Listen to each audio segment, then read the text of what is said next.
warahmatullahi wabarakatuh. Halo teman-teman, kembali lagi di channel aku.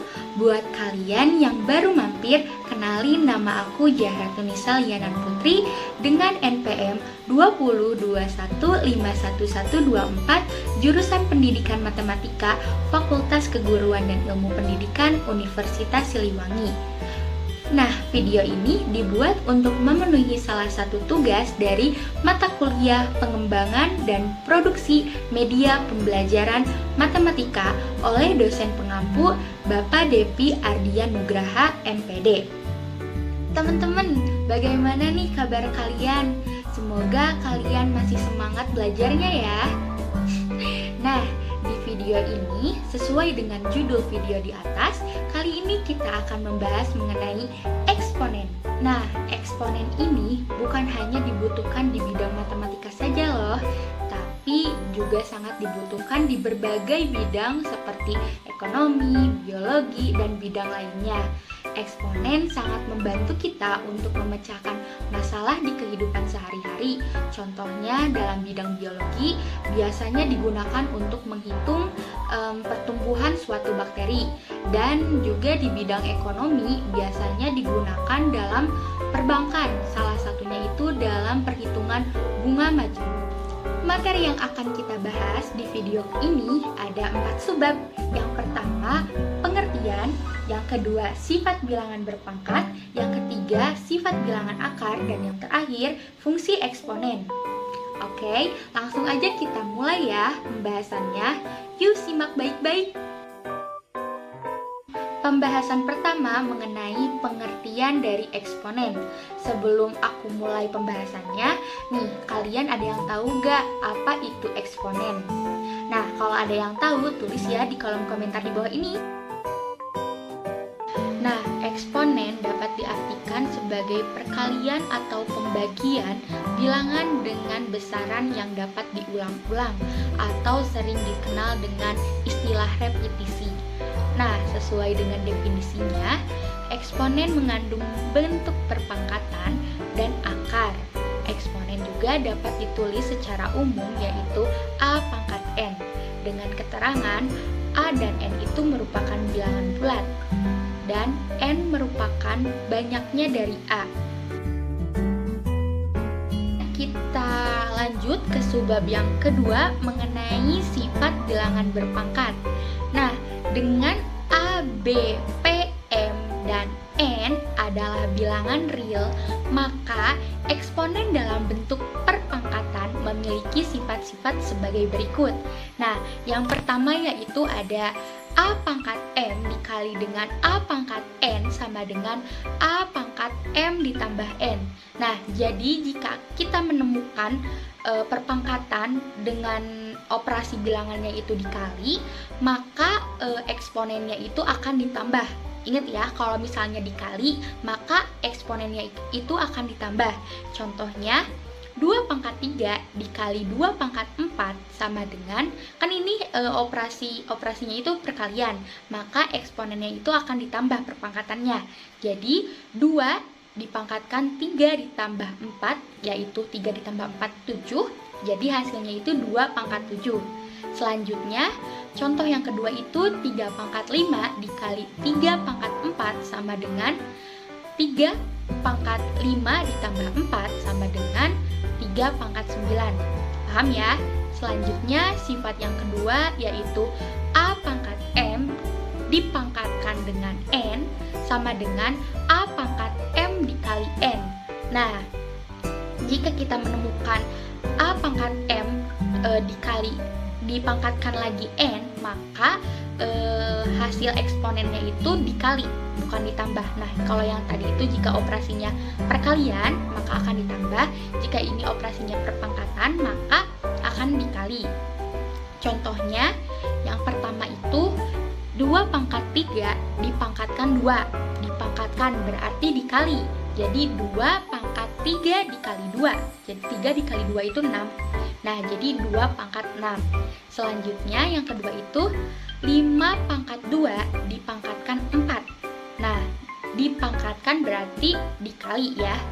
Jadi 5 pangkat 2 dikali 4. 2 dikali 4 itu 8, jadi hasilnya 5 pangkat 8. Itu seharusnya 5 ya.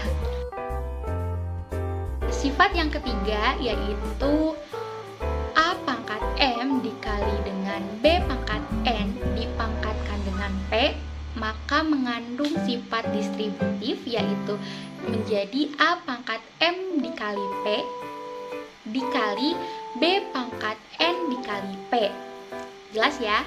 Nah, contohnya itu 2 pangkat 3 dikali 3 pangkat 4 dipangkatkan 2 menjadi 2 pangkat 3 dikali 2 yaitu 6 dikali 3 dipangkatkan 4 dikali 2 yaitu 8. Jadi hasilnya itu 2 pangkat 6 dikali 3 pangkat 8. Paham ya? Selanjutnya contoh yang kedua itu 3 pangkat 5 dikali dengan 5 pangkat 4 dipangkatkan dengan 3 akan menghasilkan 3 pangkat 5 dikali 3 dikali 5 pangkat 4 dikali 3 sama dengan 3 pangkat 15 dikali 5 pangkat 12. Nah, selanjutnya sifat yang keempat itu A pangkat M per B pangkat N dipangkatkan P, maka akan menghasilkan sama. Caranya seperti sifat yang ketiga, hasilnya itu menjadi A pangkat M dikali P per B pangkat N dikali P.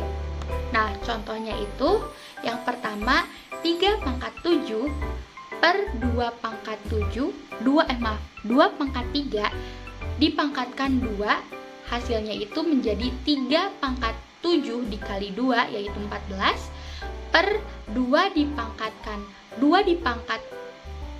3 dikali 2 yaitu hasilnya itu 6. Jadi 3 pangkat 14 per 2 pangkat 6. Nah, selanjutnya contoh yang kedua itu 3 pangkat 6 per 5 pangkat 5 dipangkatkan 3, hasilnya itu menjadi 3 pangkat 6 dikali 3 yaitu 18 per 5 dipangkatkan 5 dikali 3 yaitu 15 menjadi 3 pangkat 18 per 5 pangkat 15. Yang kelima itu A pangkat 0 sama dengan 1. Jadi A itu bisa berupa angka yaitu 1, 2 maupun negatif 1, negatif 2. Jika dipangkatkan 0 maka hasilnya akan 1. Contohnya 4 pangkat 0 sama dengan 1 dan 25 pangkat 0 sama dengan 1. Intinya itu dari sifat kelima, jika dipangkatkan berapapun, jika dipangkatkan dengan 0 maka hasilnya akan 1. Nah, selanjutnya sifat yang keenam, A pangkat min N sama dengan 1 per A pangkat N. Nah, jadi untuk sifat yang keenam kan awalnya itu A pangkat min N.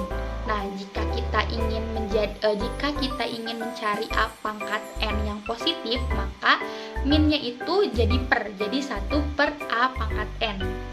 Nah, contohnya itu 2 pangkat min 6, kan itu min 6 ya, pangkat min 6. Jadi sama dengan 1 per 2 pangkat 6. Paham ya? Nah, selanjutnya 3 pangkat negatif 7 sama dengan 1 per 3 pangkat 7. Nah, selanjutnya sifat yang ketujuh, 1 per A pangkat min N sama dengan A pangkat N. Nah, jadi sifat yang ke-6 sama ke-7 itu sangat berkaitan. Jadi kalau misalnya kita mempunyai bilangan dengan pangkatnya negatif dan ingin menjadi positif, maka menggunakan 1 per berapa gitu. Selanjutnya yang sifat ke-7 itu jika kita mempunyai pecahan dengan penyebutnya itu negatif dan kita akan mencari bilangan yang positif, pangkat yang positif, maka sama seperti sifat yang ke-6 jadi A pangkat N. Paham ya? Nah, contohnya itu 1 per 2 pangkat negatif 6 sama dengan, kan di sini 1 per 2 pangkat negatif 6. Kita mau menjadi positif ini. Jadi negatifnya ilangin dan kembali ke atas menjadi 2 pangkat 6. 2 pangkat 5, maaf. Selanjutnya 1/3 pangkat negatif 7. Kalau misalnya mau ke positifin, jadi sama dengan 3 pangkat 7. Paham ya? Nah, selanjutnya sifat yang ke-8 yaitu A pangkat M per N sama dengan A pangkat M akar N. Contohnya itu 2 pangkat 5 per 6 sama dengan 2 pangkat 5 akar 6. Selanjutnya sifat contoh yang kedua 3 pangkat 7 per 6 sama dengan 3 pangkat 7 akar. Nah, selanjutnya kita membahas ke subbab berikutnya, yaitu subbab ketiga mengenai sifat bilangan akar. Berdasarkan sifat terakhir, yaitu sifat yang ke-8, bilangan berpangkat, diketahui akar kuadrat juga merupakan sebuah bentuk pangkat, yaitu A pangkat N, dengan nilai pangkat N yang berada pada rentang N lebih dari 0 dan kurang dari 1. Sebagai contoh, 7 pangkat 1/2 menjadi akar 7. Dan contoh satu lagi itu 5 pangkat 1/2 menjadi akar 5. Nah, eksponen dalam bentuk akar kuadrat memiliki sifat-sifat berikut. Yang pertama itu akar A kuadrat menjadi nilai mutlak A. Yang kedua, akar dari A dikali B menjadi akar A dikali akar B. Subbab yang keempat mengenai fungsi eksponen. Suatu fungsi dengan f(x) sama dengan A pangkat x dengan syarat A lebih dari 0 disebut juga fungsi eksponen. Nah, fungsi eksponen sering dinotasikan sebagai f(x) sama dengan A pangkat x. Nah, grafik fungsi eksponen sebagai berikut. Yang pertama itu kurva yang terletak di atas sumbu X. Yang kedua, memotong tegak lurus sumbu hanya di titik 0,1. Yang ketiga, mempunyai asimtot datar Y sama dengan 0. Yang keempat, monoton naik dari kiri ke kanan untuk A lebih dari 1. Yang kelima, monoton turun dari kiri ke kanan untuk A lebih dari 0 dan A kurang dari 1. Dan yang terakhir, mempunyai fungsi inverse. Mungkin cukup sekian penjelasan materi eksponen dari Zahra. Semoga teman-teman dapat memahami apa yang Zahra jelaskan. Nah, jika teman-teman ada yang bingung dan ingin bertanya, silahkan tulis di kolom komentar di bawah ini. Dan sekali lagi Zahra mau mengingetin nih, jangan lupa like, comment, and subscribe agar gak ketinggalan jika Zahra upload video-video lainnya. Nah, sekian dari Zahra. Wassalamualaikum warahmatullahi wabarakatuh. Sampai jumpa.